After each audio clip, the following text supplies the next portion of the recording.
नमस्ते मैम, मैं अजीत कुमार सिंह दिल्ली यूनिवर्सिटी से पीएचडी कर रहा हूँ। मेरे शोध का विषय है स्त्री विमर्श के दृष्टिकोण से 1980 के बाद से हिंदी रंगमंच का विकास नाट्य लेखिकाओं के विशेष संदर्भ में।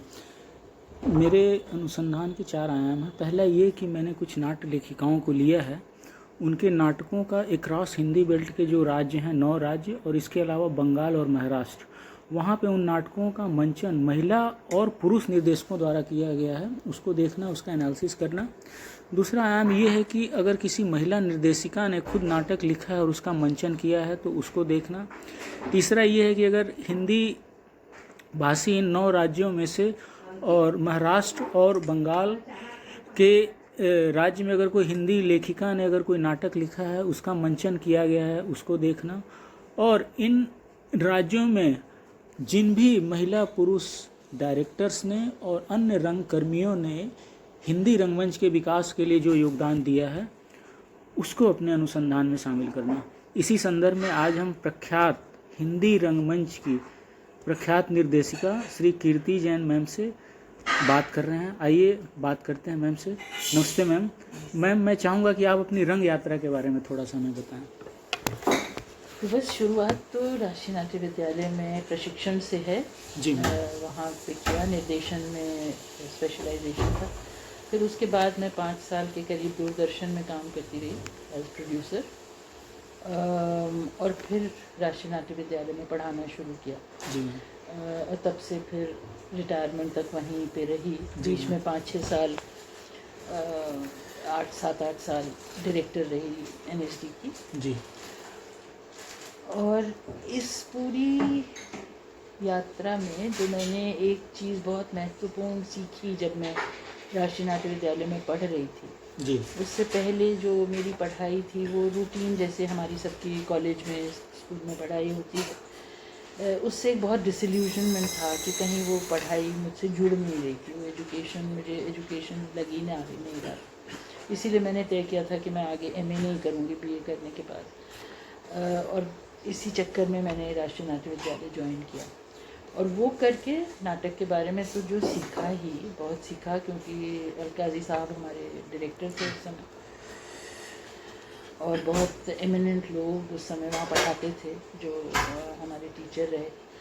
पर उसके संग संग जो आपकी अपने कॉन्फिडेंस का, पर्सनालिटी का जो विकास होता है, वो बहुत एक इम्पॉर्टेंट चीज़ मुझे महसूस हुई कि एक अपने में ही बदलाव, अपने अंदर एक सोचने की, एनालिसिस करने की, क्रिटिकल थिंकिंग की जो एक मादा है, वो धीरे धीरे कैसे बढ़ा पता भी नहीं चलता था। तो उस 3 साल की ट्रेनिंग में जो जैसा मैंने कहा थिएटर के बारे में तो सीखा ही, पर उसके संग संग दुनिया को समझना, खुद को समझना, एक कॉन्फिडेंस कि हमको कुछ भी तरह का काम करना पड़े तो हम कर सकते हैं, ये बहुत बड़ा बदलाव। एक टीम के संग काम करना है, अलग अलग स्थितियों में काम करना है, परिस्थितियों में करना है, ये बहुत एक मुझे महत्वपूर्ण अपनी डेवलपमेंट में बहुत महत्वपूर्ण कदम लगा। और तभी कहीं सबकॉन्शियसली मेरे दिमाग में था कि एजुकेशन से रंगमंच का जुड़ना बहुत ज़रूरी है, क्योंकि ये एक पर्सनालिटी डेवलपमेंट का और ख़ुद को समझने का, समाज को समझने का, एक क्रिटिकल थिंकिंग बनाने का बहुत बड़ा माध्यम है, महत्वपूर्ण माध्यम है। इसीलिए जब मैं डायरेक्टर बनी स्कूल में तो हमने एक थिएटर एंड एजुकेशन कंपनी की शुरुआत की, जहाँ पे ऐसे नाटक खेले जाने का हुआ प्रावधान शुरुआत में, क्योंकि ऐसी कोई कंपनी थी नहीं हमारे देश में। दूसरे देशों में तो थी पर हमारे यहाँ नहीं था इसका इतना चलन। तो ये कि ऐसे नाटक खेले जाएं जो बच्चों को एक तरह से सोचने पर या उनके मुद्दों पर बातचीत करें, ये नहीं कि उनको बताएं कि क्या अच्छा है क्या बुरा है, पर उनके नज़रिए से नाटक खेले जाएं। तो बड़े लोग करते थे पर बच्चों के संग, बच्चों के लिए करते थे, उनसे बात करके, उनके ज़रिए उन आइडियाज़ को निकाल के और फिर खेलते थे, और फिर स्कूलों में जाके खेले जाते थे वो नाटक, और बच्चों से बातचीत होती थी उसके बाद। तो एक तरह का डायलॉग बनाने की कोशिश, उनको सोचने पे मजबूर करने की कोशिश, ये सारी चीज़ हुई। हालांकि उसके आगे का कदम था कि उसको एक्चुअल पढ़ाई से कैसे जोड़ा जाए, पढ़ाई करने के तरीके को कैसे बनाया जाए। वो काम इतना नहीं हो पाया क्योंकि ड्रामा स्कूल एसेंशियली परफॉर्मिंग जगह है, तो वहाँ पे अभिनय करने का शौक ज़्यादातर लोगों को बहुत था, तो नाटक तो होते थे उस तरीके, पर ये आगे नहीं बढ़ा। तो एक तो वो था। दूसरा ये कि मेरी अपनी जर्नी एज डायरेक्टर, तो शुरू में क्योंकि मैं दूरदर्शन में काम करती रही ट्रेनिंग के फ़ौरन बाद, तो उसका अनुभव बना उस माध्यम का। और वो ऐसा दौर था जब एक तरह का आइडियलिज़म था, दूरदर्शन एक समाज के बदलाव का एक इंस्ट्रूमेंट था। तो वो करने का एक अपना एक तरफ वहाँ का माहौल बहुत अनप्रोफेशनल था, तो फ्रस्ट्रेटिंग भी था, पर माध्यम बहुत चैलेंजिंग था, और वो समय बहुत चैलेंजिंग था। तो उससे कहूँ मैं थोड़ा कम करूँ। पूर्णिमा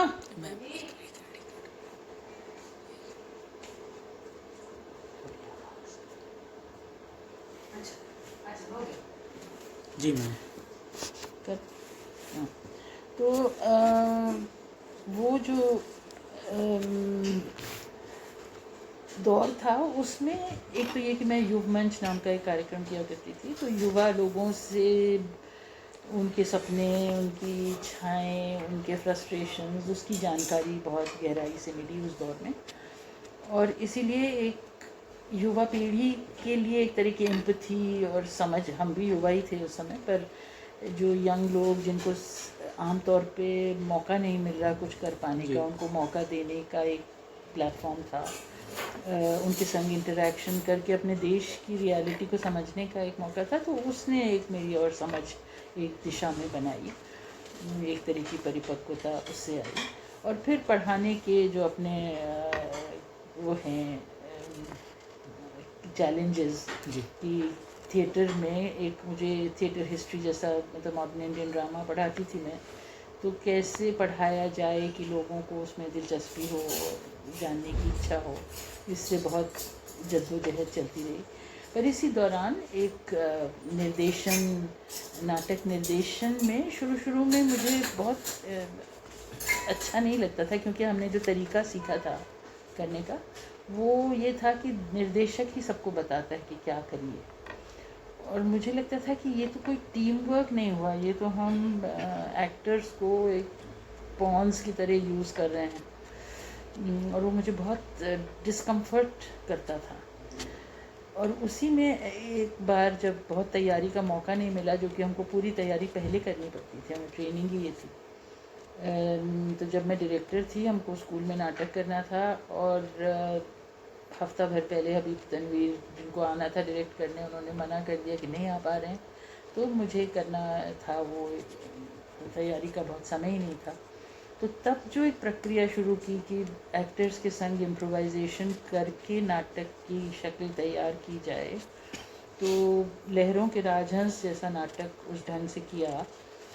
और वो अपने आप में बहुत ही मेरे लिए एक्साइटिंग तो थी ही, पर इतना सीखने को मिला उस प्रक्रिया में, हर लेवल पे, डिज़ाइनिंग के लेवल पे, एक्टिंग के लेवल पे, नाटक की समझ, उसके इंटरप्रिटेशन की समझ पे, रंगमंचीय भाषा की जो अलग अलग स्तर हैं उसको लेकर बहुत सारे स्तरों पर मेरी नई दृष्टि बनी। और तब से फिर वो जो तरीका था, मुझे फिर वो करने के बाद, क्योंकि मुझे इतना मज़ा आया वो करने में, तो मैं अपनी और जो आसपास हमारे लोग कर रहे थे उन दिनों नाटक, उनसे जब बात हुई तो पता चला कि वो भी अपने काम में यही तरीका अपनाते हैं, ऑलरेडी ऐसा कर रहे हैं। तो तब मुझे समझ में आया कि स्त्रियों को शायद काम करने का तरीका, शायद सभी स्त्रियों का ऐसा है कि जब सब मिल के कुछ बनाते हैं तो उन्हें अच्छा लगता है। मतलब उनको कलेक्टिव वर्क की सिर्फ आदत ही नहीं है, पर कलेक्टिव वर्क करना उनके तरीके में शामिल है। और वो शायद इसीलिए शामिल है कि घर भी, जब आप घर को भी देखभाल करते हैं तो कैसे परिवार को साथ रख के कोई भी चीज़ करते हैं, डिसीजन लेते हैं, चाहे आप शायद, पर सबको लगता है कि उनका डिसीजन है। तो यही क्वालिटी फिर उनके काम में भी आती है, और उससे बहुत फ़र्क पड़ता है, क्योंकि फिर एक नज़रिया नहीं होता उस प्रदर्शन में, बहुत सारे नज़रिए आपको नज़र आएंगे, क्योंकि जितने भी आपके साथ लोग काम कर रहे हैं, सबके अपने अनुभव, सबके अपनी प्रक्रिया, सबके अपने बैकग्राउंड्स, वो उसमें झलकने लगते हैं, क्योंकि उनको स्पेस मिलती है करने की, और उससे सभी के लिए एक सीखने का अनुभव बनता है। जैसे मेरे लिए पहली बार जब वो नाटक उस ढंग से हुआ तो सीखने को बहुत कुछ मिला। उससे पहले बस ये होता था कि मुझे तो बताना है, दूसरे अगर सीखें तो सीखें, मुझे नहीं मालूम कितना सीखते थे उस प्रक्रिया में, पर मुझे लगता था कि मेरी तो कोई ग्रोथ नहीं हो रही। जहाँ मैंने शुरू किया था मैं वहीं हूँ जब नाटक ख़त्म हो गया तब भी। पर इसमें ऐसा नहीं लगा, इसमें मेजर जंप कि वो सबके अनुभव आए, और करने की प्रक्रिया में जो हर स्टेप पे जूझना पड़ा और उसको सॉल्व करना पड़ा, वो अपने आप में मुझे बहुत ही फैसिनेटिंग जर्नी था। तो उसके बाद से खैर वो प्रक्रिया तो थी, पर उसके बाद मैंने देखा कि मुझे फिर लिखित नाटक बहुत अट्रैक्ट नहीं करते थे, क्योंकि जिस भी मेरी थोड़ी पॉलिटिकल, जैसे मेरे माता पिता इप्टा में थे, ये सब, तो उस तरह की समझ, और उस कारण से पॉलिटिकल चीज़ें बहुत झकझोरती भी थी, डिस्टर्ब भी करती थी। तो मेरे ख्याल से पहला नाटक ही जो मैंने उसके बाद किया वो सुवर्णलता था। और जब वो नॉवल मैंने पढ़ी तो मुझे लगा कि ये तो मुझे करना है, क्योंकि इसलिए नहीं कि मुझे कोई नाटक करना है, पर इसलिए कि जो हमारे देश में अभी भी स्त्रियों की स्थिति है वो कोई बेहतर नहीं है। और ये कितनी अजीब बात है कि हम बहुत बातें करते हैं कि हम आधुनिक हो गए, पर उसमें स्त्रियों की ज़िंदगी में बहुत कम अंतर आया, बड़े बड़े शहरों में भी। हमें लगता है यहाँ की स्त्रियाँ को बहुत छूट है, पर ऐसा है नहीं। तो इसलिए मुझे लगा कि वो नाटक करना है। और उसमें भी मैं लिखने के तरीके में चाहती थी कि वो एक तरह की फ्लूइडिटी हो। फ्लूइडिटी से मेरा मतलब है कि जैसे समय एक चीज़ हुई, फिर उसके नतीजतन दूसरी हुई, फिर तीसरी हुई, ऐसे नहीं, पर टाइम भी फ्लूइड हो, स्पेस भी फ्लूइड हो। उस तरह का स्ट्रक्चर चाह रही थी मैं। तो इसी वजह से मैं चाहती थी, मुझे गीतांजलि का लेखन बहुत पसंद था, तो मैंने फिर उससे कहा कि तुम ये अगर मेरे लिए स्क्रिप्ट कर दो तो मैं मतलब मुझे ज़्यादा मज़ा आएगा करने में। तो खैर उसने की, और वाकई उससे बहुत फ़ायदा हुआ। हालांकि वो नॉवल लिखी हुई थी, पर वो इतनी विशाल नॉवल है, उसमें से छांटने का काम भी चाहे मैंने ही किया, पर उसको उस तरह से बुन पाना जैसे उसने बुन दिया, वो बहुत खूबसूरत था। तो हमारे लिए बहुत चैलेंजिंग था, जर्नी भी बड़ी दिलचस्प थी उसको करने की। और फिर दूसरा नाटक भी जो मैंने किया वो तो उपन्यास पर भी नहीं था, जो मैंने बताया इंटरव्यूज़ पर था, जो पार्टीशन वाला नाटक था। तो वो सबसे एक्चुअली मेरे नाटकों में सबसे ज़्यादा फेमस वही हुआ, चर्चित नाटक। उसको लेके हम पाकिस्तान भी गए और भी जगह उसको खेला। तो मैम जो इंटरव्यू बेस पे कुछ तो स्क्रिप्ट बनाया होगा आपने? बनाया हमने पहले बहुत तमाम तरह की चीज़ें पढ़ के, ये मतलब उर्वशी की किताब पढ़ के मुझे लगा था, क्योंकि मैं पार्टीशन पे बहुत दिन से सोच रही थी कि मैं इस पर सोच ये रही थी कि क्यों हमारे देश में पार्टीशन पे बहुत लिटरेचर या बहुत थिएटर, नाटक और बहुत फिल्में नहीं हैं। एक दो हैं विदेशों में, तो सेकेंड वर्ल्ड वॉर के बाद एक बाढ़ सी आ गई, सिर्फ उसी पे फिल्में बनती हैं, उसी पे आर्ट मूवमेंट है, उसी पे लिटरेचर। तो क्या कारण है, ये मेरे मन में बहुत दिन से सवाल था। और फिर जब मैंने उर्वशी की किताब पढ़ी, इंटरव्यूज़ पढ़े, तब समझ में आया कि क्यों साइलेंसेस हैं, क्यों। और इसीलिए मैंने उसमें से चुना 3-4 इंटरव्यूज़ को, एक कहानी भी ली बाहर से, और उन 4 कहानियों के बारे में तो सोचा कि इन पर करेंगे। अब कैसे करेंगे, ये फिर थोड़ी कास्ट भी चुन ली कि ये लोग करेंगे ये रोल इस कहानी के लिए। पर फिर उसको बुनना बाकी था, तो ये कि कहाँ से शुरू करें। तो ये लड़की जो हमारे स्कूल में पढ़ती थी, वो मैंने देखा था कि उसका लिखने में कुछ शौक़ है, तो मैंने उससे कहा कि तुम अगर लिखो तो मतलब संग संग इस पर रिसर्च तो हम करेंगे, रिहर्सल में तुम रहोगी। तो उसने उसी तरह से उसको लिखा, और बहुत अच्छा लिखा, क्योंकि बहुत उसकी कॉम्प्लेक्स, उसकी भी हमारी डिमांड बहुत कॉम्प्लेक्स थी कि बहुत डायरेक्टली कुछ नहीं कहना चाहिए, पर जो मेरी मतलब जो कमेंट हम करना चाह रहे थे कि जो पूरा आइडिया है ऑनर का हमारे देश में, कि स्त्रियां ऑनर की एक तरह से कस्टोडियन है, तो ऑनर नहीं जाना चाहिए, इसके लिए स्त्रियों को पहले मार डालो। ऑनर अगर किसी का लेना है तो स्त्रियों को रेप कर दो, उसको एबडक्ट कर दो, तो सब कुछ स्त्रियों पे हो रहा है, उनकी कोई चॉइस नहीं।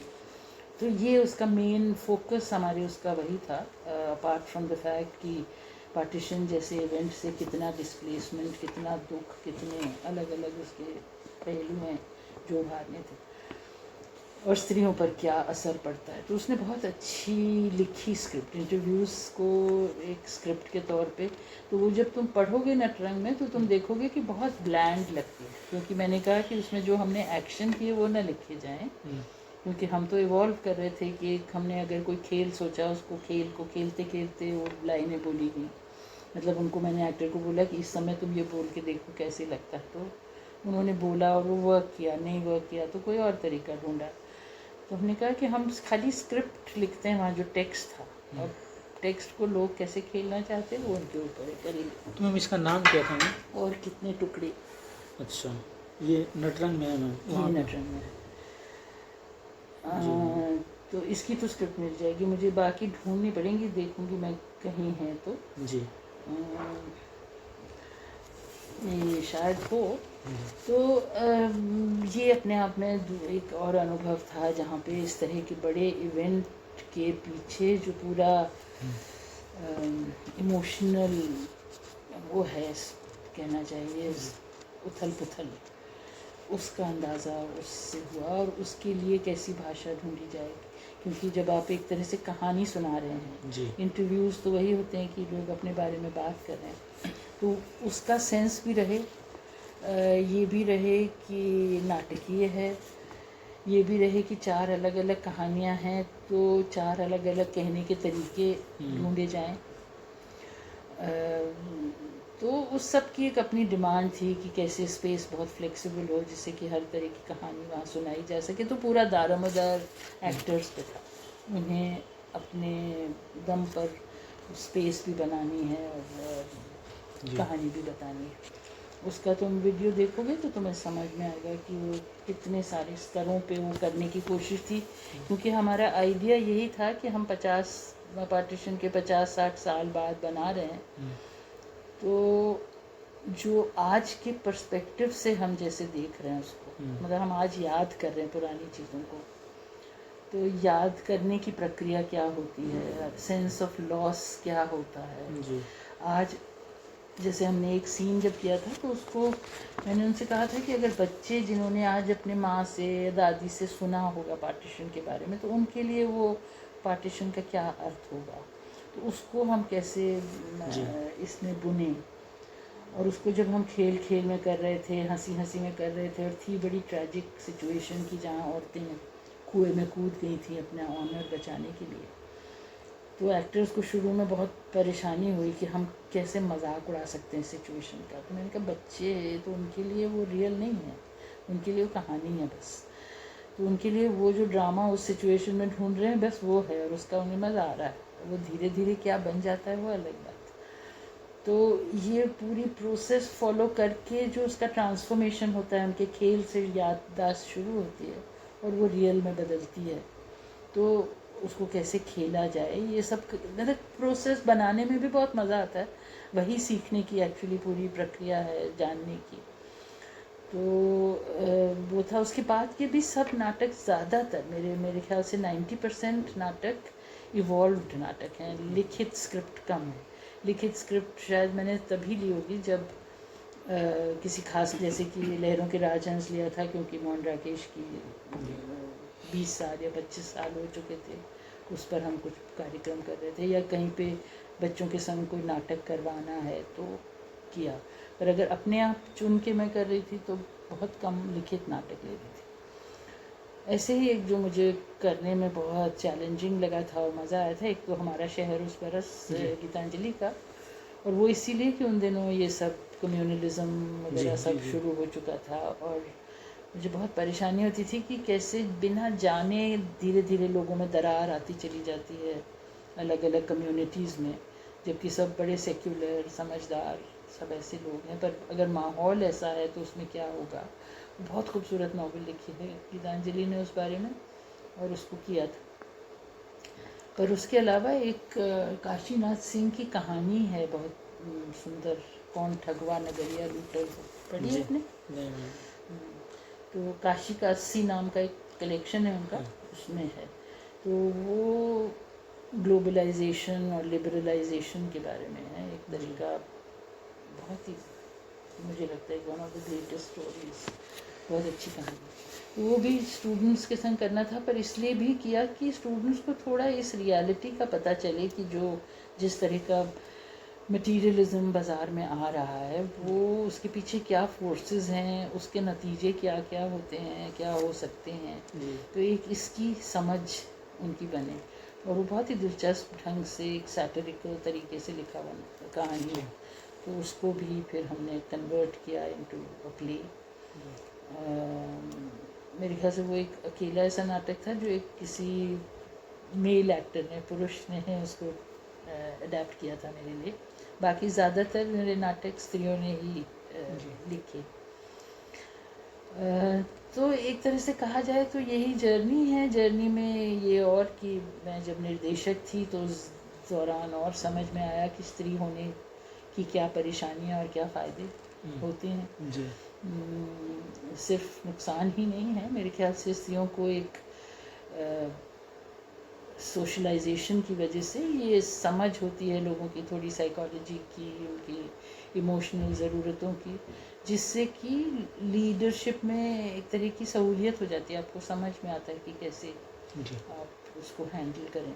तो ये उसका फ़ायदा भी था, और नुकसान तो होते ही हैं, क्योंकि मैं, मेरे ख्याल से ड्रामा स्कूल में तो पहली निर्देशक थी, महिला निर्देशक स्कूल की।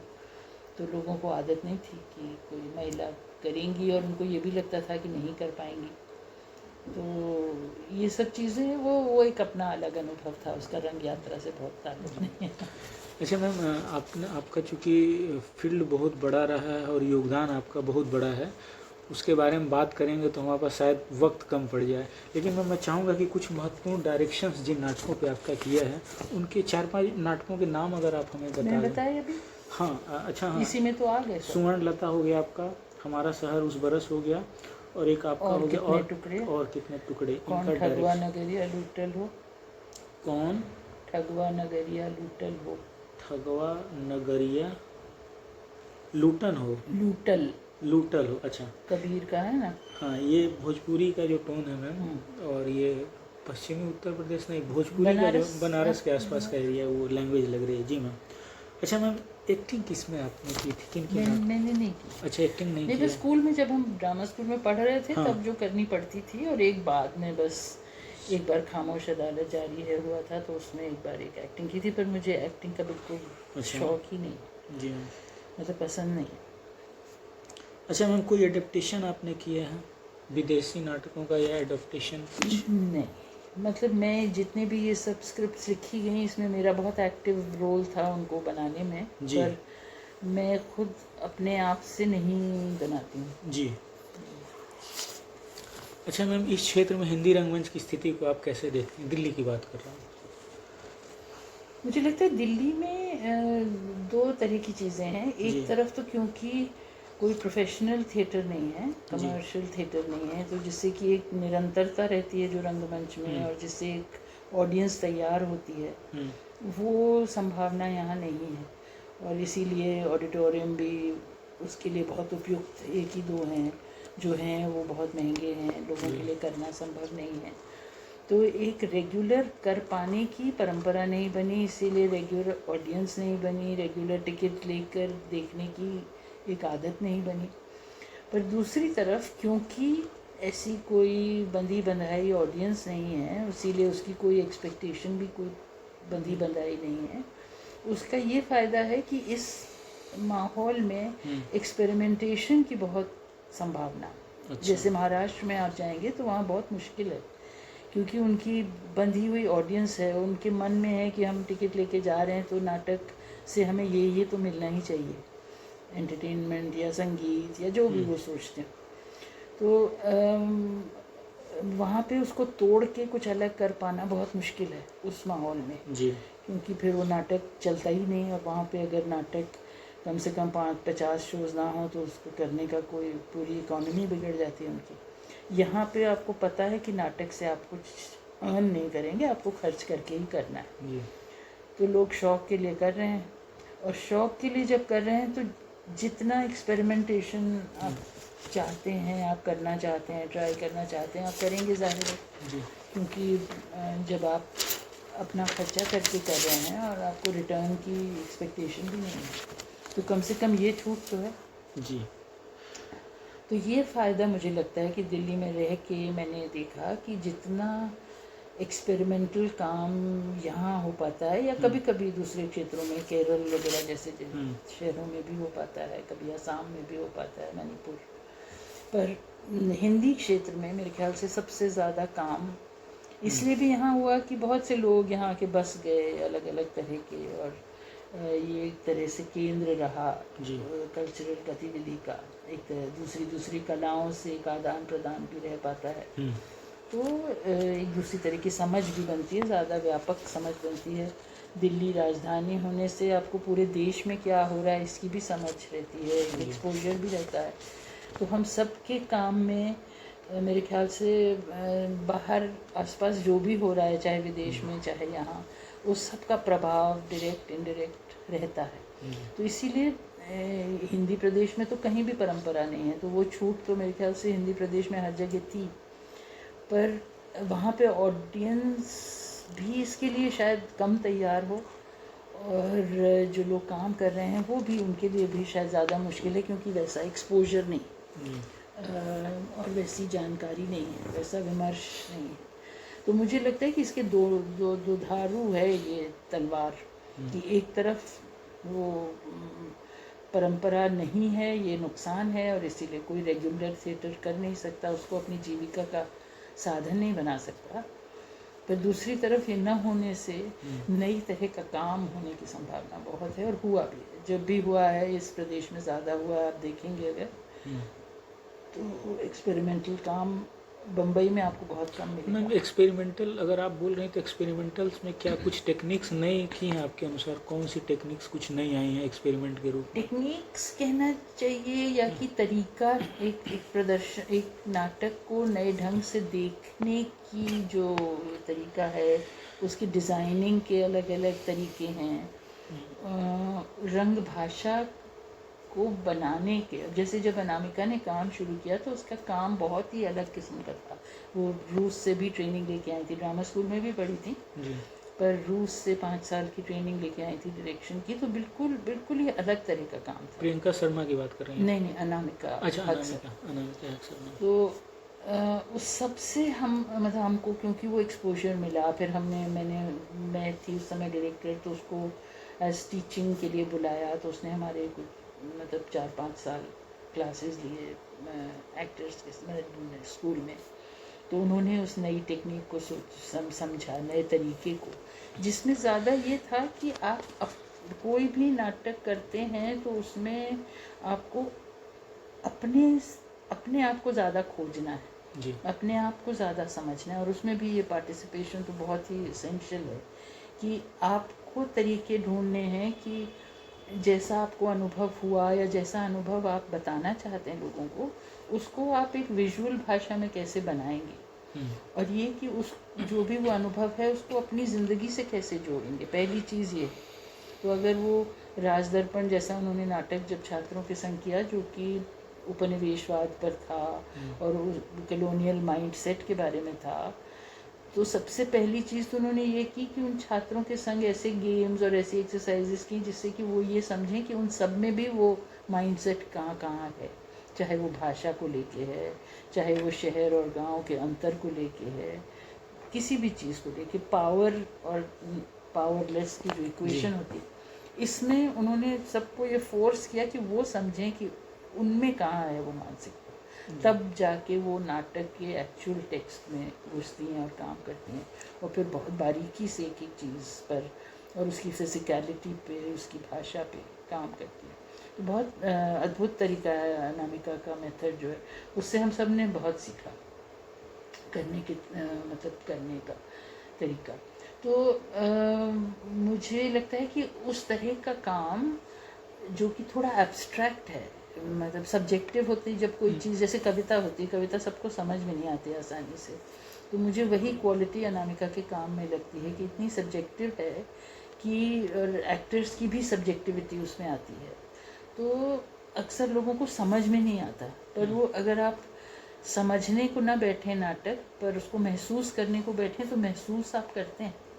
क्योंकि वही नाटक जो दिल्ली में सब कहने लगे कि समझ नहीं आ रहा, जब उन्होंने गांव में जाके किया तो लोग उनसे आके मिले, उनको खूब रोए कि आपने कैसे ये दिखाया, हमारी रियलिटी दिखाई, जो कि यहाँ हम लोगों को नहीं इतना समझ में आ रही थी। मतलब पढ़े लिखे लोग नहीं समझ पा रहे हैं, गांव के लोग समझ क्योंकि रहे हैं। हमारे बायस दिमाग जी। हैं, हमें लगता है कि थिएटर तो ऐसा होना चाहिए, मतलब ये तरीका होना चाहिए। तो ये जो अलग अलग वो हैं उस तरीके। वैसे ही जैसे नीलम जब काम मैंने उसका सबसे पहले देखा तो एक तो बहुत काव्यात्मक उसकी पूरी पंजाबी में करती है वो, और पंजाबी इतनी काव्यात्मक हो सकती है, पहली चीज़ तो यही अंदाज़ा नहीं था हमको, इतनी खूबसूरत भाषा।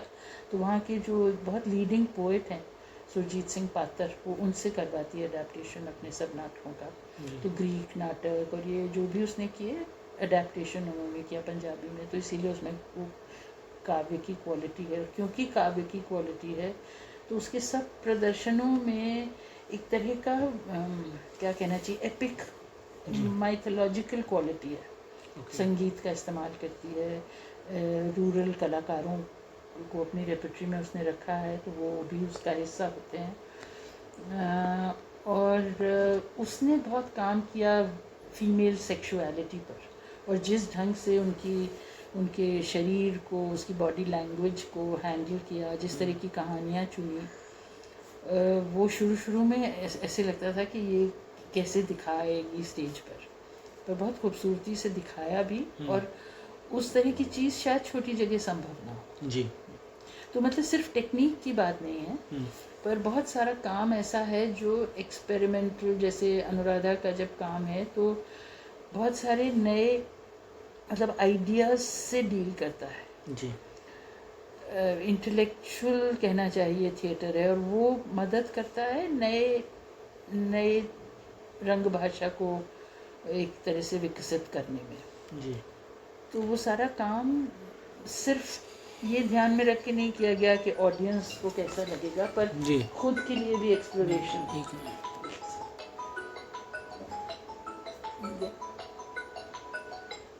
हेलो। जी मैम।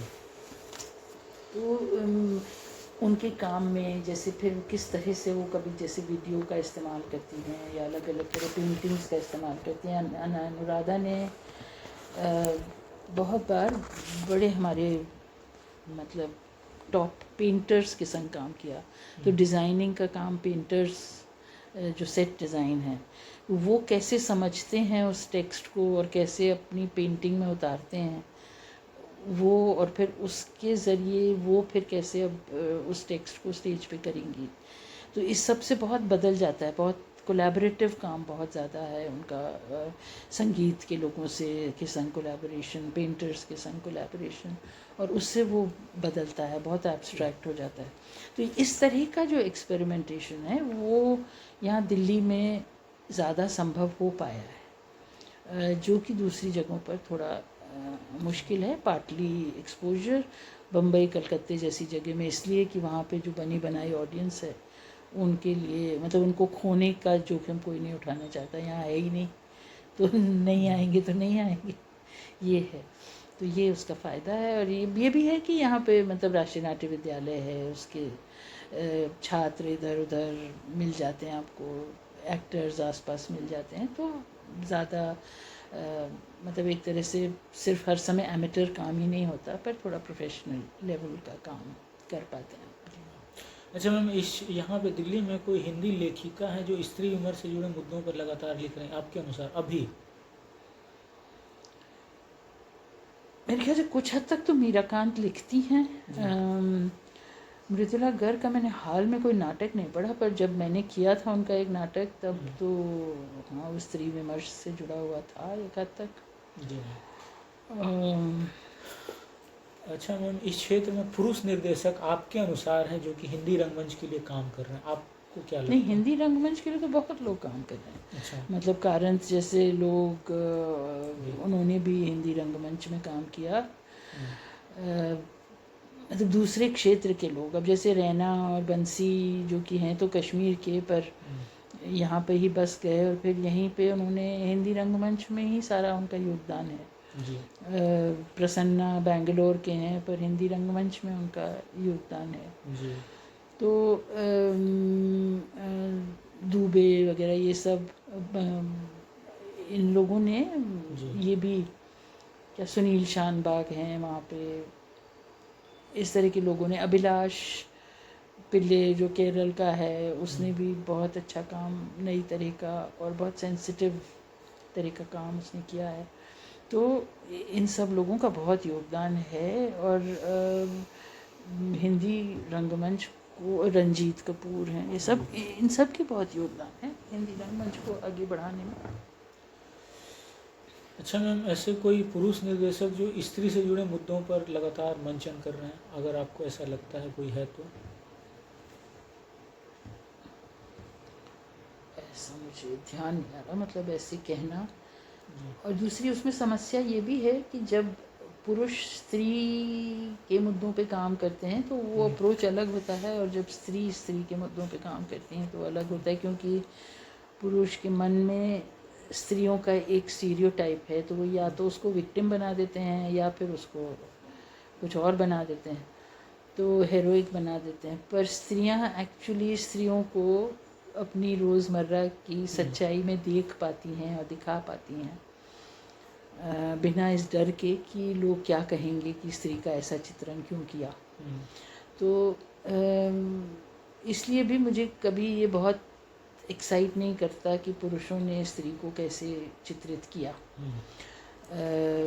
मुझे लगता है ये बहुत इम्पोर्टेंट एक आगे का कदम है कि स्त्रियों ने नाटक निर्देशन करना शुरू किया। और ये मैं चाहूँगी कि मेरा इस पे लेख भी है, जो मैंने जब भी ये नाटक किया था और मैंने कहा कि मुझे नई दृष्टि मिली, तो उसके बाद मैंने इस पर जो लोगों से बातचीत करके जो समझ आया तो उस पर ये लिखा था कि विमेन डायरेक्टर्स के बारे में, कि जैसा उनका काम है उसकी क्या खासियत है और वो क्यों ऐसा है, क्यों अलग है। बहुत हद तक ऐसा नहीं कि पुरुष भी उस तरह का काम नहीं कर रहे हैं, पर महिलाएं ज़्यादातर उसी तरह का काम कर रही हैं। उस तरह सबके अप्रोच अलग अलग हैं, सबकी सोच अलग अलग है, पर शायद अंदर की ज़रूरत के तहत उनका काम करने का तरीका अलग है, जिससे कि अलग तरह की रंग भाषा बनती है। तो वो भी अगर पढ़ पाओ तो देखना, तो उससे मतलब मेरी दृष्टि विमेन निर्देशकों के बारे में जो है वो थोड़ी समझ में आएगी। तो बाकी कौन पुरुष कर रहे हैं ऐसा, मेरे ख्याल से कॉन्शियसली तो कोई नहीं कर रहा, पर हर कोई ही अपने स्तर पे ये समझने की और जानने की कोशिश तो कर ही रहा होगा। अच्छा मैम, स्त्री नाटककार द्वारा लिखे नाटकों तथा उपन्यासों का रूपांतरण के बाद क्या दिल्ली में मंचन हो रहा अभी कोई, आपके अनुसार अगर ऐसा लगता है? हाँ, मेरे ख्याल से हो रहा है, कॉन्स्टेंटली हो रहा है। अब जैसे ये जो कहानियों का मंचन की जो चलन है, या कि उपन्यासों का मंचन है, उसके वजह से काफ़ी लोग इस तरह के नाटक अब करते हैं। और जो एक नई चीज़, और मतलब हम स्त्रियों को इसलिए भी ज़रूरत पड़ी डिवाइस करने की नाटक, क्योंकि एक तो कि वो कुछ मुद्दों पे जिस तरह से सोचती हैं उस ढंग का नाटक लिखा हुआ आपको मिलता ही नहीं है, और उस तरह की वो जो तरीका है जैसे सोचती हैं वो भी नहीं मिलता। अच्छा मैम, ये डिवाइस से याद आया कि डिवाइस नाटक के बारे में आप क्या समझती हैं, क्या है ये, क्या टेक्निक को, मतलब मैं मूमल तंवर हैं एक मिले, उन्होंने भी एक डिवाइस प्ले जैसे कि बोल रही थी कि लिखा था, 2 प्ले किया था उन्होंने। एक की महिलाओं का इंटरव्यू लिया, घर घर पे जाके उनकी समस्याओं को सुना, उसके बाद 5-6 फ्रेम बनाए थे, हर महिला उस फ्रेम में से निकल के आ रही थी, अपनी कथा बता रही थी। तो डिवाइस प्ले के बारे में आपका क्या ओपिनियन है, क्या है? मैं तो वही करती हूँ, जैसा मैंने कहा कि मैं तो नाटक ज़्यादातर मेरे डिवाइस्ड ही होते हैं, लिखित स्क्रिप्ट पे नहीं होते, मतलब नाटक पे बहुत कम होते हैं।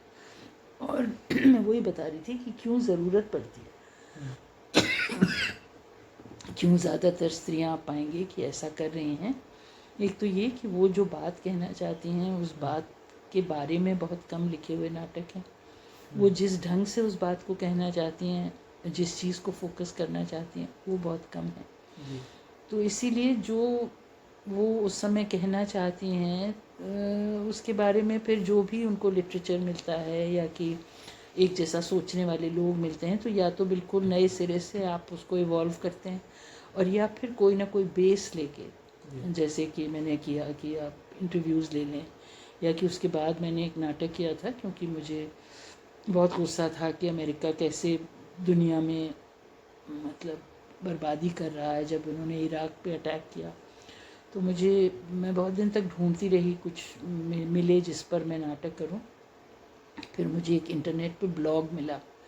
उस ब्लॉग में एक बगदादी औरत लिख रही थी जिस दौरान ये हो रहा था सब अटैक अमेरिका का।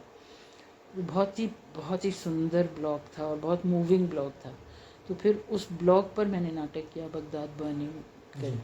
तो अब ये जिस समय मुझे लग रहा है कि मैं इस विषय पर नाटक करना चाहती हूँ और जिस तरह की मैं उसकी टोन चाहती हूँ, जहाँ पे कि बहुत उन पे दया करने की बजाय पर उस स्थिति को हम एक्चुअली देख पाएँ नज़दीक से कि क्या उन पर गुजर रही है और कैसे वो कितनी रेजिलियंस से उसको भुगत रहे हैं, कैसे भुगत रहे हैं और उसके नतीजे क्या हो रहे हैं। जो अमेरिका कह रहा है कि हम उनको उन पे ज़्यादती हो रही है, उनको बचाने जा रहे हैं, उसमें वो एक्चुअली क्या कर रहे हैं वहाँ पे जाके, क्या बर्बादी हो रही है, कैसे औरतों को और बंधन में फंसा दिया गया, कैसे जो वहाँ पे इंडिपेंडेंट थी विमेन, उनकी पढ़ाई लिखाई सब रुक गई और वहाँ के मुल्लाओं ने ही उनको और बंधन में डाल दिया। तो ये अफगानिस्तान की भी स्थिति हाँ के लिए बिल्कुल वही वैसे। जिम्मेदार है। तो अफ़गानिस्तान ही मैं गई थी किसी फेस्टिवल के लिए, वहाँ की हालत देख के मुझे लगा अब तो करना ही है ये बगदाद वाला।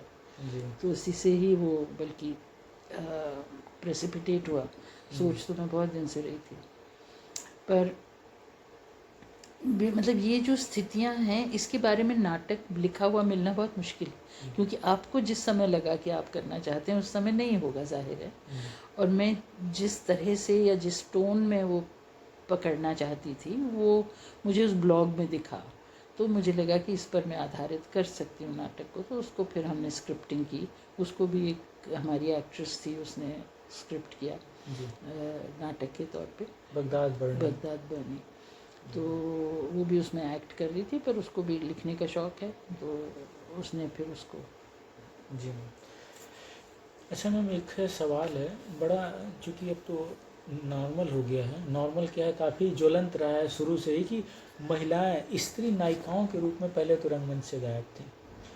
अभी स्थितियां, अगर हम स्थितियों पे बात करें तो अब बॉम्बे देखें, दिल्ली देखें, थोड़ी संभावना है यहाँ आ रही हैं थोड़ी, लेकिन और प्रदेशों में नहीं है। तो दिल्ली की स्थिति के बारे में आप क्या बोलेंगे कि महिलाएं एक्ट्रेस के रूप में क्या स्थिति है यहाँ पे, और मंच के पीछे बैक स्टेज स्त्रियों की क्या स्थिति है, दिल्ली के बारे में आपकी क्या राय है? यार अभिनय में तो अब मुश्किल नहीं है दिल्ली में जी। कुछ महिलाएं शायद फेस करती होंगी परेशानी, पर कम, दूसरे प्रदेशों के कंपैरिजन में तो बहुत कम। पर हाँ, बैक स्टेज में अभी भी महिलाओं को डिज़ाइन के लिए, सेट के लिए, लाइट्स के लिए बहुत कम लोग चुनते हैं। हालांकि बहुत ट्रेंड हैं बहुत सी महिलाएं, पर बहुत कम लोग उनको चुनते हैं इसके लिए। आपका फ़ोन है कोई?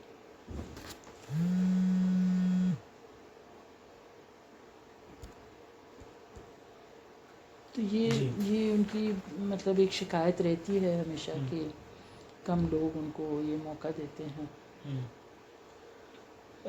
इसके पीछे क्या रीज़न क्या हो सकता है मैम? ये रीज़न वही है, हर तरह की स्टीरियोटाइपिंग है कि ये काम नहीं कर पाएंगी औरतें, ये कर लेंगी, ये उन पे नहीं भरोसा किया जा सकता, कैसे वो ऊपर चढ़ के लाइट ठीक करेंगी, जी, है ना, सेट डिज़ाइन का काम कैसे करेंगी, लोगों से काम कैसे करवाएंगी। ये भूल जाते हैं कि वो पूरा घर संभालती है तो कैसे करती होगी।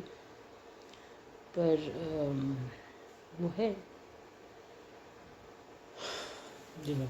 अच्छा मैम, महिला निर्देशकों के रंगमंच में आने से रंगमंच की स्थिति में आपको कोई बदलाव दिखता है दिल्ली के संदर्भ में, उसके बाद अन्य मुझे प्रदेशों तो में? दिखता है, मुझे तो दिखता है।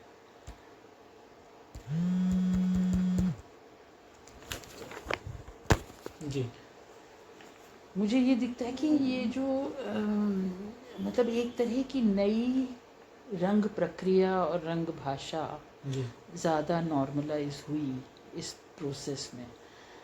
मुझे ज़्यादा वो अनामिका के बाद ही लगता है कि उसके बाद ये जो सबको एक ढंग से मतलब पार्टिसिपेशन सबका ज़रूरी होना और सबको अपने अंदर से वो उस आइडिया के बारे में जो उनकी मतलब उनकी राय है उस पर सोचने को मजबूर करना। नहीं तो अक्सर अभिनेताओं को लगता है कि निर्देशक बताएगा क्या कहना है, उनका काम सोचने का नहीं, उनका काम सिर्फ करने का है। पर इस आइडिया को बहुत हद तक बदला इस प्रोसेस में कि जब उन्हें खोजना पड़ेगा कि वो कैसे कहेंगे और क्यों ऐसे कहेंगे, तो उनको भी सोचना पड़ा उस चीज़ के बारे में और उसको उसमें इन्वॉल्व होना पड़ा उस आइडिया में। तो मुझे लगता है ये जो पूरी प्रक्रिया, एक तो ये इम्प्रोवाइजेशन के ज़रिए नाटक करने की, दूसरे की अपने अंदर उसको एक्सप्लोर करने के लिए मजबूर करना, सब्जेक्टिव आइडियाज़ को एक तरह से मंच पर भाषा देने की कोशिश करना, तो कैसे ज़्यादा इमेजरी का इस्तेमाल होना शुरू हुआ, ज़्यादा एक तरह का एब्स्ट्रैक्शन, एक काव्यात्मकता जो मुझे लगता है रंगमंच में आई, वो फिर से मैं ये ज़रूर कहूँगी कि सिर्फ महिलाएं कर रही थी ऐसा नहीं, पर पुरुष बहुत कम कर रहे थे। एक ख़ास तरह का तरीका था, डिक्टेटोरियल तरीका पुरुषों का करने का, उससे अलग एक प्रक्रिया भी बनी और उस प्रक्रिया की वजह से रंग भाषा भी अलग बनी।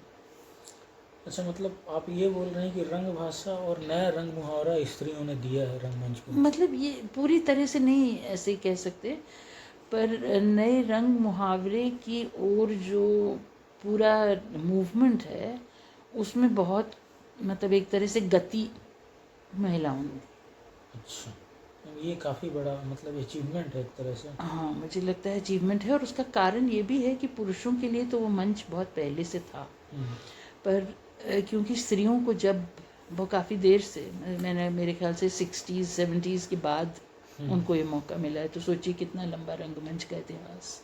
उसमें 70 के बाद महिला निर्देशक एक तरह से लार्ज नंबर्स में, पहले एक दो तो थे, पर जब उनको ये मौका मिला तो कहने को इतना कुछ है, कितना अपने ढंग से बात कहने का मन है। और फिर ये भी है कि क्योंकि वो कहने का मन है तो इसीलिए ज़्यादा बेबाकी से कह भी पा रही हैं औरतें। तो ज़्यादा बेबाकी अब इन दिनों औरतों के काम में मिलती है आपको, ज़्यादा करेज आपको औरतों के काम में मिलता है। तो उसके लिए ख़ास तौर से मुझे लगता है कि माया का जैसे काम है, या कि जो मैंने कहा पल्लवी का काम है, ये बहुत फेमिनिस्ट किस्म के काम है, वेरी ब्यूटीफुल वर्क। और ऐसे ही ज्योति डोगरा का है। तो ये सब जो करते हैं ये बिल्कुल मतलब अपने पर्सनल अनुभव से उभरी हुई चीज़ों पर करते हैं और उसको लार्जर समाज से जोड़ के करते हैं। तो ये स्त्रियों के हर काम में है कि लोगों को लगता है कि हम सिर्फ स्त्रियों की बात करते हैं या कि घर की बात करते हैं, ऐसा नहीं है। वो चाहे घर की भी बात करते हों, पर घर के ज़रिए जो समाज की रियलिटी है उसी को पोर्ट्रे करते हैं, लार्जर रियलिटी को। तो मैं जैसे अभी महेश एल कुंचवार पे काम कर रही थी, तो वो भी यही बात कहते हैं कि पॉलिटिकल स्टेटमेंट डायरेक्टली करने से तो वो एक समय का हो जाता है नाटक। जब आप लोगों की बात करते हैं, स्थितियों की बात करते हैं, अनुभव की बात करते हैं, तो उसमें निहित है पॉलिटिक्स। जब आप उसको खोजेंगे, एक्सप्लोर करेंगे, उसमें जाएंगे, तो हर स्थिति में पॉलिटिक्स का असर है। उसी से बने हुए इंसान हैं हम, जो भी आज हैं वो हमारे आज आसपास की पॉलिटिक्स ही हमें बना रही है। तो ये चीज़ कैसे उभरती है और इसको कैसे एक्सप्लोर किया जाए, इसकी संभावना हमेशा होती है। तो मुझे लगता है कि बहुत बड़ा योगदान उसका उसमें स्त्रियों का है। मैं ये पूछना था कि महिला निर्देशकों के आने से नाट्य वस्तु में क्या परिवर्तन आपको दिखाई देता है? यदि वे नाटक लिखकर भी उसका मंचन करें तो नाट्य की कथा वस्तु में क्या फ़र्क आपको दिखाई देता है? अगर एक ये हर एक की अपनी चॉइस पर है कि कौन किस विषय से प्रभावित होता है, कौन किस तरह की बात करना चाहता है। अब जैसे नीलम के शुरुआती काम में ज़्यादातर जो नाटक थे उसने लिए ग्रीक नाटक और तमाम तरह के नाटक, पर उन सब में महिलाओं को सेंटर स्टेज ही उसने बनाया बहुत हद तक, और उन्हीं की कहानियों पर बहुत सारा किया। तो चाहे वो लोरका किया या कि मतलब सोफोक्लीस का किया, किसी का भी किया, पर उसमें महिला की ट्रेजेडी, महिला की इच्छा, महिला की इच्छाओं पर नाटक आधारित थे। तो एक तरह से वो स्त्री विमर्श के नाटक, मगर एक बड़ा मतलब गहराई से उस चीज़ को समझने की कोशिश और उन सवालों को उठाने की कोशिश जो कि हमारे समाज में वर्जित रहे। वह मतलब फेमिनिन सेक्सुअलिटी की बात कर पाना स्टेज पे और खुले तौर पे कर पाना was something which was very rare, हो नहीं पाता था वो। तो वो उसने किया, तो उससे ये खुलता है माहौल कि आप इस बात को ओपनली कह सकते हैं। इसी तरह से माया का जो अपना काम है वो तो स्क्रिप्ट अपनी ही बनाती है और अपना खुद ही खेलती है। तो वो हमेशा ऐसा लगता है कि बहुत, जब भी हम भी देखते हैं आज भी, तो भी हर चीज़ बहुत शॉकिंग लगती है। वो जैसे कपड़े पहन के आती है तो पहला ही अपीयरेंस से ही आप बहुत सारी चीज़ें क्वेश्चन करने लगते हैं कि क्या महिला को, मतलब जब वो ऐसे कपड़े पहन रही तो हमको क्यों गड़बड़ लग रहा है, जब पुरुष ऐसे कपड़े पहन के आते हैं तो क्यों नहीं लगता। तो वहीं से ही सवाल उठना शुरू हो जाता है। तो वो हर चीज़ को उलट पलट कर देती है बिल्कुल। तो समाज की जो बनी बनाई मान्यताएं हैं ख़ासतौर से स्त्रियों को देखने की, उसको ये लोग सब बहुत स्ट्रांगली क्वेश्चन करते हैं अपने काम में, पर्सनली भी। तो मुझे लगता है कि ये वाला अंतर तो आया ही है, पर फिर भी जैसे अनामिका का अपने काम में वो सिर्फ महिलाओं को इस ढंग से देखने का नहीं है। बहुत पॉलिटिकल काम है, पर उसने मतलब दलित लिटरेचर पे भी नाटक किए हैं। जैसे मैंने बताया राज दर्पण किया था, तो कॉलोनियलिज्म पे नाटक था।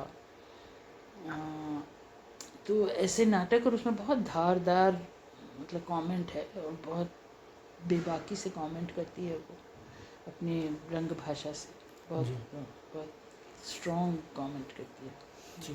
अच्छा मैम, पुरुष तथा महिलाओं के नाटकों के कथ्य में फ़र्क, अगर दोनों अलग अलग नाटक लिखते हैं तो कुछ आइडिया फ़र्क आपको दिखाई देता है? मुझे नहीं लगता कि कथ्य में फ़र्क है जी। कहने के ढंग में फ़र्क है और एम्फेसिस में फ़र्क है, मतलब जैसे नज़रिए का फ़र्क है बेसिकली। कथ्य में फ़र्क नहीं है मुझे नहीं लगता, वो तो डिपेंड करेगा ना कि कौन मतलब किसका किस चीज़ में दिलचस्पी है। मतलब फ़र्क है मैम प्रेजेंटेशन में? नहीं, प्रेजेंटेशन नहीं, नज़रिए में। मतलब मैं उसी समस्या को कैसे देखती हूँ और कैसे पोर्ट्रेल करती हूँ, ये अंतर आएगा। और दूसरा मैम? और दूसरा ये कि उसको मैं कैसे स्ट्रक्चर करूँगी। अच्छा।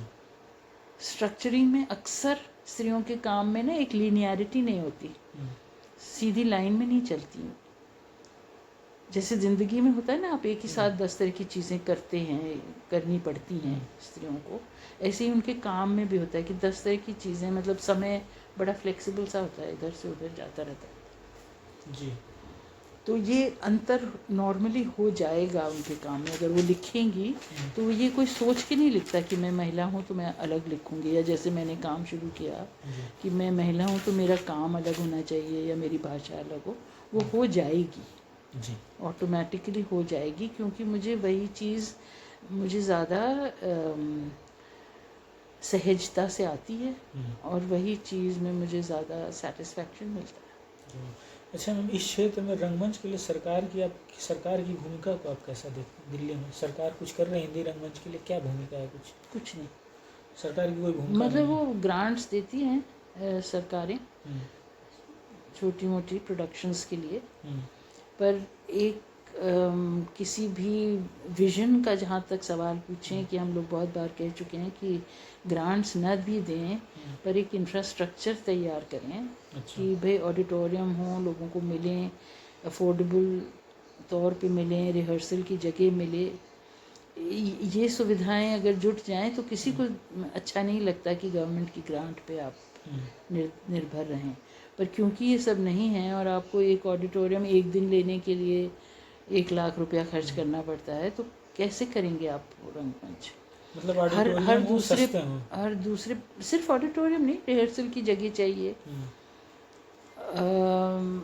मतलब ये कि दूसरे, जैसे मुझे बंगाल वगैरह का पता चलता है क्योंकि वहाँ पे रेगुलर ऑडियंस है, तो उसका प्रेशर भी होता है कि न्यूज़पेपर्स को सस्ता करना पड़ता है एडवर्टाइजिंग थिएटर का, महाराष्ट्र में भी और बंगाल में भी।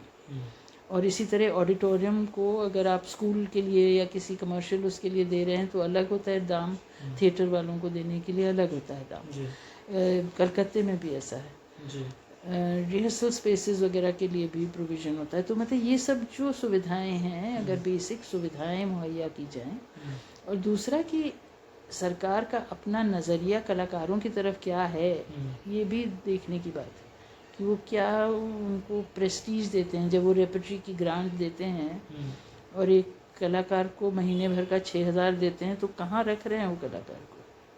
और मैंने तो मीटिंग्स में ये भी सुना कि हम लोगों को ये देखना चाहिए कि वो कुछ और काम ना करे। मैंने कहा तो 6,000 रुपये में क्या करे। पर ये बात उन्हें नहीं समझने लगते, बहुत बड़ा एहसान कर रहे हैं वो पैसा देके 6,000 रुपया। तो इसीलिए मुझे लगता है कि जो उसे करना चाहिए वो नहीं करे, और अब तो बिल्कुल ही नहीं। जी अच्छा मैम, आपने तो ये बोला कि मतलब इस क्षेत्र में आप सरकार से इनके अलावा और कुछ चाहते हैं। एक तो इंफ्रास्ट्रक्चर तैयार करें, फिर रिहर्सल के लिए जगह दें, ऑडिटोरियम हो सस्ते हों, और ऐसे हों जहाँ पे थिएटर हो सके। ऑडिटोरियम बहुत हैं दिल्ली में, तो कोई भी सूटेबल नहीं है थिएटर करने के लिए। सूटेबल नहीं है। मतलब थिएटर की अपनी ज़रूरतें होती हैं ना, कुछ बैक स्टेज स्पेस चाहिए, विंग्स चाहिए, आगे से लाइट्स चाहिए, एक ऑडियो ऐसा हो कि आवाज़ गूंजे नहीं, ये सब जो ग्रीन रूम्स चाहिए, सेट रखने की जगह चाहिए, ये सब कहीं है ही नहीं प्रोविज़न।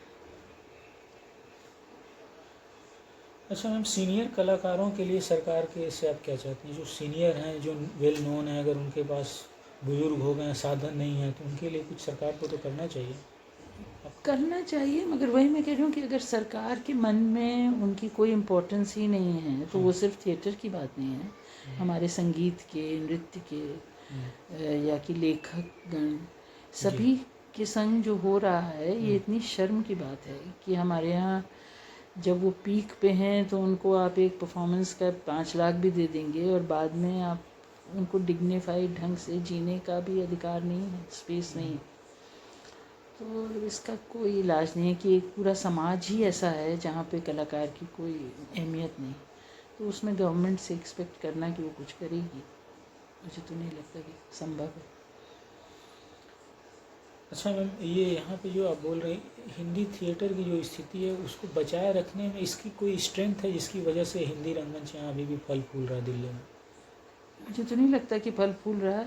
अच्छा। पर हाँ, बचाए रहने की बहुत ज़रूरत है। मतलब मुझे लगता है हिंदी की तो ऑडियंस बहुत है, मतलब संभावना बहुत है, पोटेंशियल बहुत है, पर उसके लिए मुझे लगता है कि जो ज़रूरी है वो कमर्शियल थिएटर का होना। कमर्शियल थिएटर ही ऐसा एक रंगमंच होता है जहाँ पे कुछ सेठ वेठ पैसा लगाएं और रंगमंच की गतिविधि को रेगुलर बनाएं। जब वो रेगुलरली होगा तो लोगों को आदत पड़ेगी देखने की, और एक बार आदत पड़ती है तो फिर वो हर तरह का रंगमंच भी देखते हैं। तो ये क्योंकि यहाँ नहीं है, और अब तो संभावना बहुत कम हो गई सब OTT और वीडियो और ये और वो सब होने से, जब ये संभव था तभी नहीं हुआ जी। पर ये बना पाना चाहिए था हमको, टूरिंग रेपर्टरीज़ हों, ज़्यादा रेपर्टरीज़ हों जहाँ पे कलाकारों को मतलब एम्प्लॉय किया जा सके। अभी ड्रामा स्कूल बन रहे हैं, ड्रामा स्कूल में ट्रेनिंग करके वो जाएं कहाँ फिल्मों के अलावा, अगर उन्हें जीविका कमानी है जी। तो कोई मतलब ही नहीं प्रोफेशनल ट्रेनिंग का जहाँ प्रोफेशन ही नहीं है। तो ये बहुत ही डाइकोटमी है। जब तक इन दोनों चीज़ों को इकट्ठे देखा नहीं जाएगा तब तक वो आगे बनेगा नहीं। तो मुझे जो दूसरा है उसका वो लगता है, वो यही विकल्प लगता है कि कमर्शियल थिएटर हिंदी प्रदेश में, क्योंकि इसका लिए रिस्पेक्ट नहीं है जी। इसलिए वो बना नहीं। वहाँ पे बना क्योंकि वहाँ कलाकारों को रिस्पेक्ट था, बंगाल में, महाराष्ट्र में जी। तो वहाँ उसकी परंपरा बनी और वो सब ने उसको सपोर्ट किया। फिर वो एक ख़ास तरह का रंगमंच होता है क्योंकि वो सबके लिए एक्सेसिबल होना चाहिए, तभी उसके टिकट बिकते हैं और उससे चलता है वो। पर कम से कम वो एक रेगुलरली, मतलब महाराष्ट्र में ये था कि हर परिवार, कोई परिवार ऐसा नहीं था जो देखने नहीं जाता था, तो अपने महीने के बजट में रखते थे कि कम से कम 1 या 2 नाटक पूरा परिवार देखेगा। जी। और उसका नतीजा ये है कि उनके हर कॉलोनी में एक थिएटर हॉल होता है। जी। मतलब हर नया जो सेटलमेंट बनता है उसमें कम से कम एक थिएटर हॉल ज़रूर होता है, और उस थिएटर हॉल में जो बेसिक ज़रूरतें हैं वो मुहैया होती हैं। जी। मतलब मैं उसका एग्ज़ाम्पल हर एक को देती हूँ। मुझे खुद ही बहुत आश्चर्य हुआ था जब एक बार मैं नाटक देखने गई, पूना में था शायद या बम्बई में था, याद नहीं आ रहा। तो जब मैं बाहर निकली तो बाहर कुछ लोग खड़े हुए थे अपने बच्चों को लेके, और रात का समय था, 10:30-11 बजे होंगे। तब नाटक आधा ही हुआ था, मैं क्योंकि मुझे अकेले वापस जाना था तो मैं निकल रही थी। पर एक तो टाइमिंग वो फिर ऐसी रखते हैं जब लोग आ पाएँ, तो खाना वाना खा के आ पाएँ, तो 9:30-10 बजे शुरू होता है एक शो, और उसमें लोग अपने बच्चों को भी लाए हुए थे। तो उन्होंने क्या किया था कि बाहर जो ऑडिटोरियम है, ऑडिटोरियम के बिल्कुल पीछे 2 कमरे थे जिसमें कांच की शीशे लगे हुए थे, कुर्सियाँ थीं, और वहाँ अंदर स्पीकर भी थे। तो जिनके पास बच्चे हैं और बच्चे रो रहे हैं या रोने की संभावना है, तो वो उसमें बैठ के, उनको कांच की वजह से दिखाई देता है और स्पीकर की वजह से सुनाई देता है, और वो देख सकते हैं। बच्चों को छोड़ के आने की कोई जगह नहीं है, वो देखना चाहते हैं नाटक, तो क्या करें। अब ये सुविधा दे पाना, वो वही समाज सोचेगा जहाँ पे उसकी ज़रूरत है। हमारे यहाँ किसी को ज़रूरत ही नहीं, कोई आएगा ही नहीं नाटक, तो कौन बनाएगा, क्यों बनाएगा, है ना। तो ये जो सेंसिटिविटी है वो जनता की ज़रूरत से बनती है। जी। अच्छा मैम, अंतिम सवाल है कि अब के रंगमंच में पहले के रंगमंच से किस प्रकार का बदलाव आया है या नए आयाम जुड़े हैं? तकनीकी पक्ष में, लाइटिंग के संदर्भ में, मंचन के क्षेत्र में, एक्सपेरिमेंटेशन प्रयोग के क्षेत्र में, और संवेदना प्रदर्शन में तकनीकी के प्रयोग में। तो ये सारा मैं वही सब बात कर ही रही थी कि ये बदलाव है जी। कहने के तरीके में, अलग अलग माध्यमों के साथ जोड़, मतलब मैं कह रही हूँ, मैंने ये बातें सारी कर दी ऑलरेडी, तो आपको दूसरे सवालों के जवाब में वो मिल जाएगा, ये कहना चाह रही हूँ। दोबारा रिपीट करने की ज़रूरत नहीं है। जी। पर बदला है रंगमंच को देखने का नज़रिया, समझने का नज़रिया, उसको एक मतलब विजुअल भाषा देने का तरीका, ये सारी चीज़ों में बदलाव आया है। इस पर बड़ी डिबेट भी होती है कि कुछ लोग कहते हैं कि आजकल तो दिल्ली का रंगमंच डिज़ाइन का रंगमंच हो गया है, इसमें अभिनेता गायब होता जा रहा है। जी। पर मुझे हमेशा लगता है कि ये सारे प्रयोग ज़रूरी होते हैं जिससे कि आप समझ सकें कि क्या सीमाएं हैं, कहाँ तक आप जा सकते हैं तब वो वर्क करता है, कहाँ तक। तो शुरू में वो उसमें इम्बैलेंस लग सकता है, पर धीरे धीरे उसका बैलेंस आपको मिलता है, और उसी प्रक्रिया में नई रंग भाषा मिलती है। अब जैसे हमारे यहाँ अभिलाष पिल्ले करके हमारे स्टूडेंट और फिर बाद में टीचर हैं, तो अभी वहाँ पर त्रिचूर में है उसके डायरेक्टर, पर उनके काम में वो वीडियो और दूसरे मल्टीमीडिया का बहुत इस्तेमाल करते हैं। इससे लोग बहुत परेशान थे, पर जब समझने की कोशिश करो कि वो क्या कर रहे हैं और कैसे कर रहे हैं, तब आपको बहुत एक्साइटिंग लगता है कि इतनी संभावना है कुछ नया कह पाने की, या कि एक प्रदर्शन को एक नई तरह की कॉम्प्लेक्सिटी दे पाने की, बहुत सारे स्तरों पे बात कर पाने की। तो वो खुद उस मीडियम का क्रिटिक उस मीडियम को इस्तेमाल करके करते हैं, और उसका आम जिंदगी में उनका मतलब सही है ये कहना कि जब हमारी आम जिंदगी में सारा कुछ हमारे कॉन्स्टेंटली हमारे ऊपर आ रहा है, एडवर्टीजमेंट्स आ रहे हैं, फ़ोन आ रहा है, ये आ रहा है, तो हम रंगमंच में उसको कैसे इग्नोर करते हैं, उस टेक्नोलॉजी को जो हमारे ऊपर चारों तरफ से प्रहार कर रही है और हमारी मानसिकता को बना रही है, उसको हम रंगमंच में इग्नोर कैसे करते हैं। हम कहें कि नहीं जी रंगमंच तो ऐसा होता है, तो होता होगा कभी, आज नहीं हो सकता। So I think these are realities जो हमको देखने की ज़रूरत है, और वो यंग लोग जब इस तरह का काम करते हैं तो क्रिटिसाइज़ करना तो बहुत आसान है। हमको भी शुरू में नहीं समझ में आता कि क्यों ऐसा कर रहे हैं, पर अगर बात करो, समझने की कोशिश करो, तो पता चलता है कि वो उसके ज़रिए क्या कह रहे हैं, और तब फिर बहुत मुझे लगता है कि वो ज़रूरी हो जाता है कि उस तरह का काम हो जी। और उसका अपना बैलेंस एक समय पे जाके बनता है, अपने आप बनता है। शुरू में जब आप कुछ भी नया शुरू करते हैं, ट्राई करते हैं, तो वो ट्रायल ही है और उसमें इम्बैलेंस आने की संभावना है, पर धीरे धीरे हर कोई समझता है कि नाटक का जो स्ट्रेंथ है वो उसका अभिनेता है। जी मैम। तो वो धीरे धीरे उसका सही बैलेंस ढूंढ ही लेता है हर निर्देशक। पर मुझे लगता है बहुत ज़रूरी है कि वो उस तरह के मतलब एक्सपेरिमेंट्स हों, फॉर्म को लेके, कंटेंट को लेके, स्ट्रक्चर को लेके, भाषा को लेके, हर तरह से, मीडियम्स को लेके, स्पेस को लेके, मतलब बहुत संभावनाएं हैं। और रंगमंच तो हमेशा से एक कॉम्पोजिट माध्यम रहा है जिसमें कि जो उस समय की कलाएं थी हमेशा से उसका हिस्सा रही हैं। तो जो आज की कलाएं हैं वो भी उसका हिस्सा रहेंगी, रहना चाहिए। जी मैम। तो यूँ तो हम प्योरिटी की बात करें तो फिर लाइटिंग नहीं होनी चाहिए, प्योरिटी की बात करें तो टेक्निकल कुछ आपको इस्तेमाल नहीं करना चाहिए, पर हम करते हैं क्योंकि उससे एक तरह से प्रभाव बढ़ता है, रंगमंच का मीनिंग बढ़ता है। थैंक यू मैम, आपका बहुत बहुत आभार। अभी हम बात कर रहे थे हिंदी थिएटर की प्रख्यात रंग निर्देशक कीर्ति जैन मैम से, जो कि देश के गिने चुने रंग निर्देशकों में हैं, जिनकी वजह से हिंदी रंगमंच बचा हुआ है, बना हुआ है, समृद्ध कर रहा। इस कार्य के लिए मैम को बहुत बहुत आभार, साधुवाद। Thank you ma'am. नमस्ते मैम।